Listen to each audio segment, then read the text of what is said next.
You're listening to an archived Cabral Concept podcast. After listening to this show, check out the most up-to-date podcasts available at stephencabral.com/podcasts or search directly on iTunes.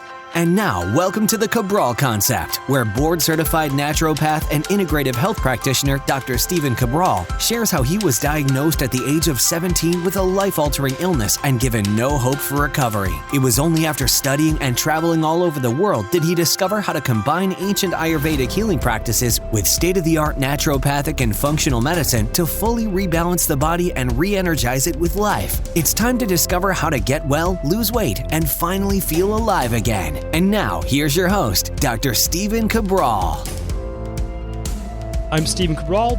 Today on our Weight Loss Wednesday show, we're going to get into actually one of my favorite books that I've pretty much ever read. So it's definitely, I would say, in my top 5 for psychology, without a doubt.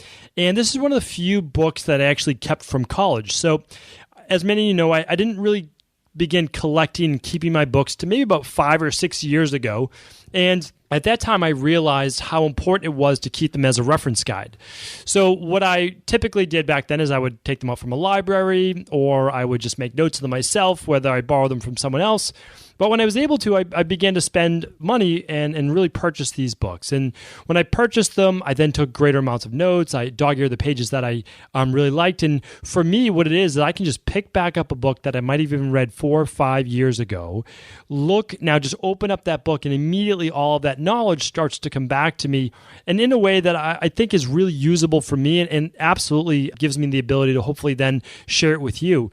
Well, the reason why I'm bringing you this book today, again, one of my top psychology books, and I am absolutely recommending that you check it out, at least for additional research online, is because I was actually at a family barbecue about 2 weeks ago, maybe a little bit longer now, and what someone said was their child was in daycare, and they actually gave the children Skittles or a type of candy when the kids did well, meaning like they accomplished a task that they wanted them to accomplish.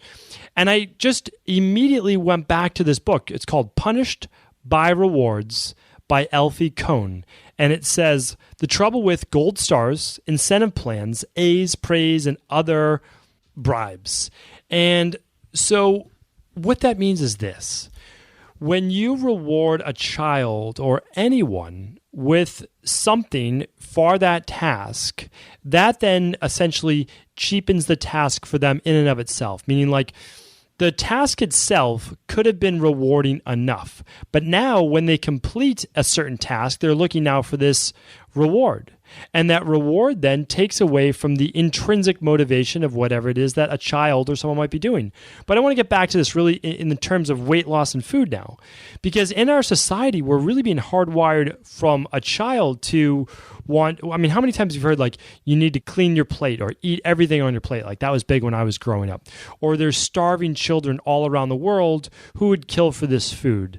And then the larger one now is actually rewarding people with food or rewarding children with food, or taking away their snack if they don't do a good job or do a good job listening at school. These things are unbelievably damaging. Now, I know the teachers, they don't mean any harm by it, right? They're just thinking like, oh, I'm going to give the kids a treat, or I'm going to take away something that they enjoy so they do what I want them to do and follow along with the rest of the class. I understand that. But what happens is on a much deeper psychological level that not a lot of people are even aware of, there's a lot of damage being done. And that affects us through our entire life because remember, like neurologically, and I should say, like how our development begins is really under the age of 8 years old. That's when a lot of things are really being set in and how our brains are being hardwired into how we see the world around us and what we need to do to survive. And those things are unbelievably extremely important. So when someone gives a child food as a reward, what they're basically saying is, when you're good, when you're a good boy or when you're a good girl, you're going to get food. You're going to get this treat. And this treat, this food, represents now doing well or us being happy with you. You know, us thinking that you did a good job. So why does that matter? Well, here's the thing. What happens 20 years, 30 years down the road when you're in a depressed state or a state where you don't feel like you're doing very well? And deep down, you want to say, I am good enough. I have done well, and you want to comfort yourself. Psychologically, you probably don't even know it. You're going to go back to, well, I was given food every time I did well. Food was given this thing when people were happy around me. They thought I did a good job. And we begin to use that as a way to basically pacify ourselves. And it's almost this double-edged sword where it was used back then to say, hey, you did a great job. And now it's like you're not doing a great job and you want to comfort yourself. You're saying, no, it's okay. And you eat this food, but then, of course, afterwards, you still don't feel well about yourself. I think that's really an extremely important thing to look at, is that we're using food in a really negative way, when food should only be used as one thing, and that's fuel for our body. Now, can we get together as a family and as friends in a community to enjoy a meal together, to, like I said, when I was at a barbecue and just enjoying, well, yes, the food, but not really, right? So what we were enjoying was each other's company. And the food is just one thing that brought us together, was that meal. But the food itself was simply nourishment for us. Now, yes, it does bring a sense of community because we get to bring these great dishes. Maybe everyone brings their own thing. But that in itself is not a reward for anything. It's just an act of getting together. And this is just really, really important if you're a teacher, if you're a coach, or if you are a parent, is never using food as anything more than it should be, which is fuel for your child. Even saying things like, you're going to use this food to help you be smarter at school, whatever it is. Well, what happens if they don't get a good grade? Does it come back to the food? So again, we're just going to be really careful. We're going to use food as something that basically just builds our body up in terms of health. It provides the energy that we need for all of the other things that we want to accomplish in our life. And that it is a blessing, right? It's a benefit that we are able to eat, but not at the expense of anyone else, just that we do and are fortunate to be able to have all of this great food and nourishment around us. And I really want to keep it at that for today. I want to tell you a little bit more about this book, because even if you're someone who's just saying, well, I don't really need to lose weight myself, or I'm not dealing with using food as a comfort food, or, I'm pretty good about how I talk with my children in this way about food. Well, it's not just that. It's about rewards in general. And it's about understanding that rewarding people for a task that they should want to do in and of itself is always going to set them up to fail in the future when there aren't those rewards readily available for them. Or what happens if to even just to do the task, it's always being graded, right? You're always judging someone. I remember I talked about this on Monday. Go back to that. It's not always about judgment, good, bad, A, B, C, D, E, F, or failing, all of those things. It's also about teaching lifelong learners, right, for children as well, and also adults. As an adult, sometimes we stop learning because where's the incentive, right? We're always looking for that next reward, and if there's no reward, well, again, what's the incentive for you to do it? So this book, and Alfie Cohen really gets into the three main things that you genuinely need to get excited about life and to get excited about taking on new tasks.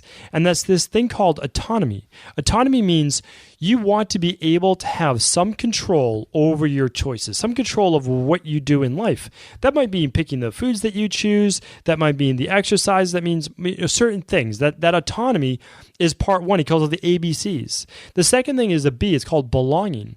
People do much better with, let's say, tasks or jobs or in life when they feel like they belong to a certain tribe or a certain community or family or a group of friends. Those types of things give them a lot more meaning, a lot more happiness in their life.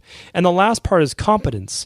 So competence is being able to do things and feel like you do them well, or choose things that matter to you and have some level of success with that. Not in terms of reward, but in terms of you choosing the thing that you want and then being able to be pretty good at it in and of itself.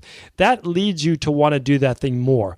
So I know that this wasn't supposed to be a big lesson today on the book review. Usually I save that for Fridays. But this book, again, it's one of my top 5. It's an amazing book. I honestly don't think you're going to hear too much like it anywhere else, and that is, of course, why I wanted to bring it to you today on the Cabral Concept, is because I do just try to bring those things that are a little bit, not so much ordinary or you hear in the media every single day, but things that you may not hear anywhere else. So what I'm recommending first and foremost is to simply not use food as a reward for yourself or for your children or really anyone else. Do not allow it to be that way, because that will set yourself or your children up to fail. And second is to understand that rewards in general may not be the best motivator in the long run, not the short run, but the long run, to get either, whether it's people on your team or your children or anyone else, to get them to do what ideally you would like them to do. So check out this book. I don't know how old it is now, but it honestly, this type of information, it's hardwire and it doesn't go out of style. So it's called Punished by Rewards by Alfie Kohn. And as always, just feel free to go to the show notes page. And during the show notes page, or on that page, I will actually just link up the book where you can get it. And I believe this is episode 228. So it's just StephenCabral.com/228. Thank you, everyone, for tuning in to another Cabral Concept. Have a great day. I want to sincerely thank you for your support of this podcast. I couldn't do it without you, and I mean that. I truly do. I also want to make sure you knew that we now have multiple ways for you to find your answers to the most difficult health, wellness, weight loss, and anti-aging questions. You can find podcast-specific topics like thyroid, adrenal, hormones, sleep, digestion, Ayurveda, and many more at StephenCabral.com/podcasts that will then link you to your favorite Apple, Spotify, and other podcast players. Plus, all new podcasts and weekly exclusive video content is being added to our YouTube channel at youtube.com/Stephen Cabral. And that's Stephen with a PH. Head on over and subscribe so that you don't miss any of the exclusive content. Lastly, if you've ever found any of my podcasts or books to be helpful, I would really appreciate it if you could leave a review on iTunes or your favorite media player for the podcast. Rating and subscribing to the YouTube and podcast allow me to reach more and more people and help spread my mission of healing throughout the world. Thank you again for being a part of this movement.